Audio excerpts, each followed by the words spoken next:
Morosité ambiante sur le marché dans le commerce des uniformes et autres objets classiques. À seulement 2 jours de la rentrée de classe, la vente des équipements et uniformes pour écoliers est encore en berne. En Ouganda, pour améliorer le taux de pénétration d'Internet, le gouvernement de Kampala envisage de réduire les coûts d'accès au réseau des télécommunications. Mesdames et messieurs, bonsoir et bienvenue à cette session du journal de l'économie. Pour une mission de 3 jours, soit du 6 au 9 septembre, le secrétaire général de la Communauté d'Afrique de l'Est, Peter Matuki, est annoncé à Kinshasa.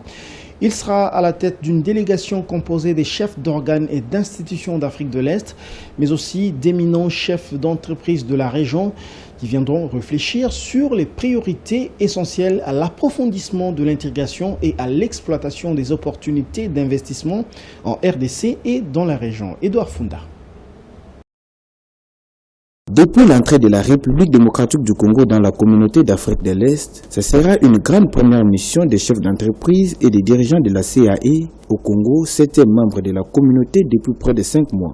La mission du bloc de l'Est va intervenir 3 semaines après le 42e sommet de la communauté économique des États d'Afrique australe, SADC, lequel a eu pour thème promouvoir l'industrialisation par le biais de l'agro-industrie, de la valorisation des minéraux et des chaînes de valeur régionales pour une croissance économique inclusive et résiliente. Les chefs d'État de la SADC ont pris l'engagement d'investir et de développer la région. L'Afrique de l'Est, quant à elle, s'inscrit dans la logique de renverser la tendance et capter des parts des marchés dans le commerce avec la RDC et dans les investissements. Avec ses 80 millions d'hectares de terres arables et plus de 1100 minéraux et métaux précieux dont le cobalt, le lithium, le tantal considéré comme minerai stratégique pour la transition énergétique et un monde plus écologique, la RDC ne manque donc pas d'opportunités d'investissement. Les autorités congolaises relèvent que la fabrication des batteries électriques en RDC coûte 3 fois moins cher qu'aux États-Unis. Par exemple parce que la main-d'œuvre est moins chère et la matière première est disponible. Un investissement dans une usine de fabrication de batteries électriques aux États-Unis nécessite 117 millions de dollars, 112 millions en Chine, 65 millions en Pologne et 39 millions à RDC.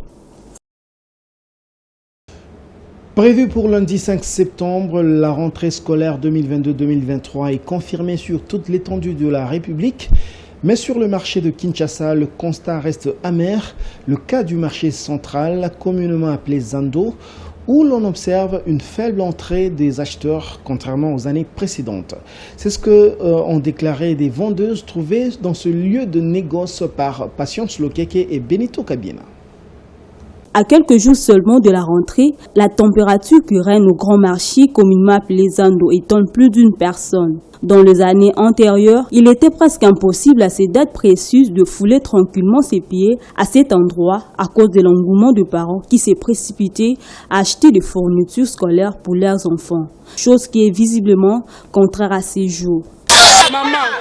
Côté que ça te classe lundi mais côté que ça te toya na wenzende to ya te rentre au cas rentre te donde to yela nde to zongela donc konza mboka a trouver solution pour ba parents ba futa matemo ba yo koti le sombo on peut ça te éviter classe on les 5 ba na ba zonga ndeni. Toutes ces difficultés auxquelles la population est livrée se justifient tout simplement par la situation précaire de l'économie actuelle du pays. Plusieurs parents souhaiteraient même que cette rentrée scolaire soit reportée à une date ultérieure.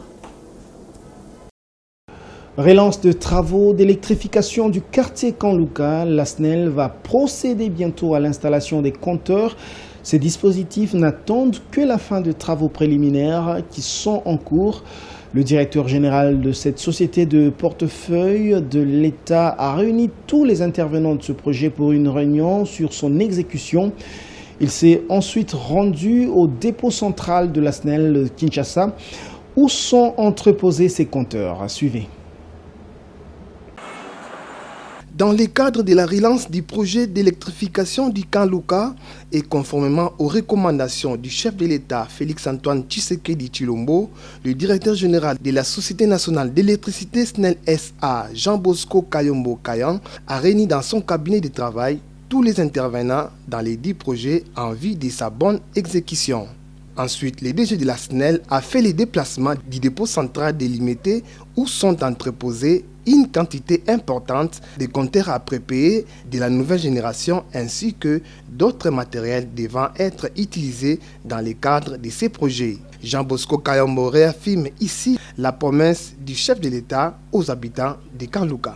On ne doit pas seulement rester dans les bureaux, il faut aussi aller parfois sur le chantier pour suivre ce qui se passe.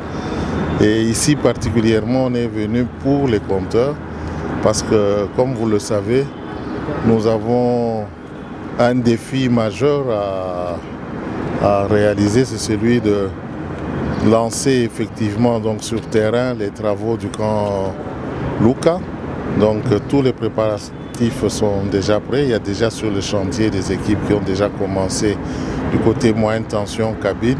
Maintenant, je voulais me rassurer que du côté des compteurs, les quantités de compteurs qu'on avait commandées sont bel et bien là et qui sont disponibles pour être installés et voir avec les équipes qui vont travailler comment ils peuvent s'organiser et les booster pour que le travail qu'il commence. Parce que quand ça commence, il faut que ça ne s'arrête que quand c'est terminé.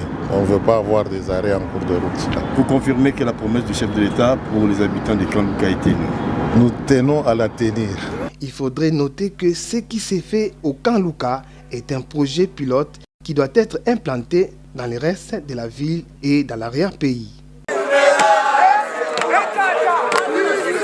Le prix de plusieurs produits agricoles et menus forestiers connaissent une tendance à la hausse pendant la semaine du 29 août au 3 septembre 2022, hormis le cacao. Selon les projections des experts de la Commission nationale de la mercurielle du ministère du Commerce extérieur, le café Robusta se négocie cette semaine à 2,21 $ le kilo contre 2,8 $ la semaine passée, soit un écart du prix positif de 0,13 $. Mesdames et messieurs, place à présent à la page internationale. En Ouganda, pour améliorer le taux de pénétration d'Internet et l'accessibilité à la plus grande partie de la population, le gouvernement envisage de réduire les coûts d'accès au réseau de télécommunications de plus de la moitié des tarifs actuels d'ici à la fin de l'année 2022. Suivez. En Ouganda, le gouvernement envisage de réduire les coûts d'Internet de plus de 50% d'ici la fin d'année 2022.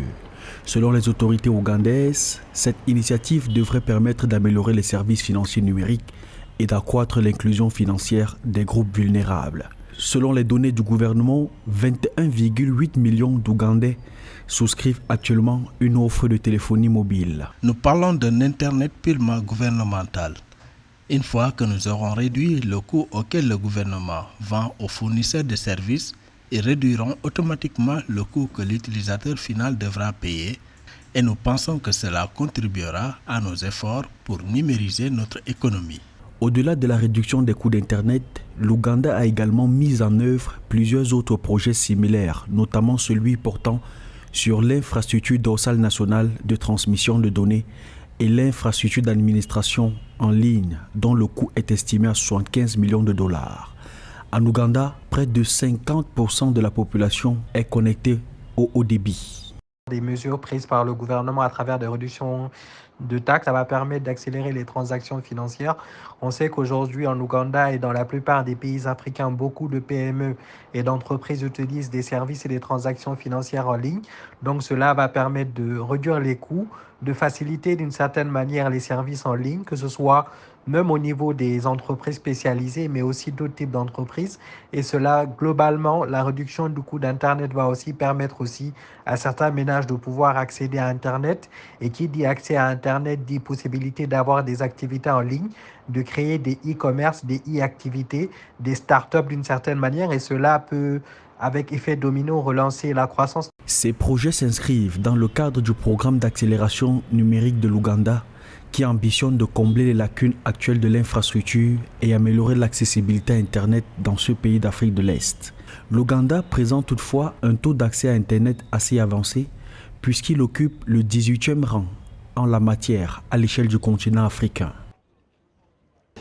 Un incident technique qu'a connu un navire de produits pétroliers a failli bloquer le canal de Suez en Égypte.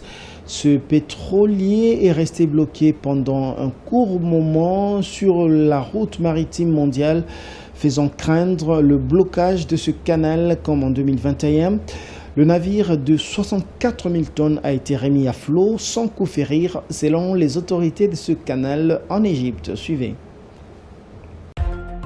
Un pétrolier est resté brièvement bloqué dans le canal de Suez en Égypte. L'incident qui est intervenu dans la nuit de mercredi à jeudi a fait craindre un blocage majeur de la route maritime mondiale similaire à celui de l'année dernière. L'Affinity 5 s'est échoué dans le canal de Suez à 19h15, a indiqué une source de sécurité à l'agence France Presse, précisant que le trafic maritime avait été rétabli après un court laps de temps.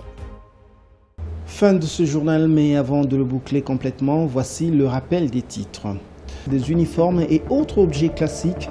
À seulement 2 jours de la rentrée de classe, la vente des équipements et uniformes pour écoliers est encore en berne. En Ouganda, pour améliorer le taux de pénétration d'Internet, le gouvernement de Kampala envisage de réduire les coûts d'accès au réseau de télécommunications.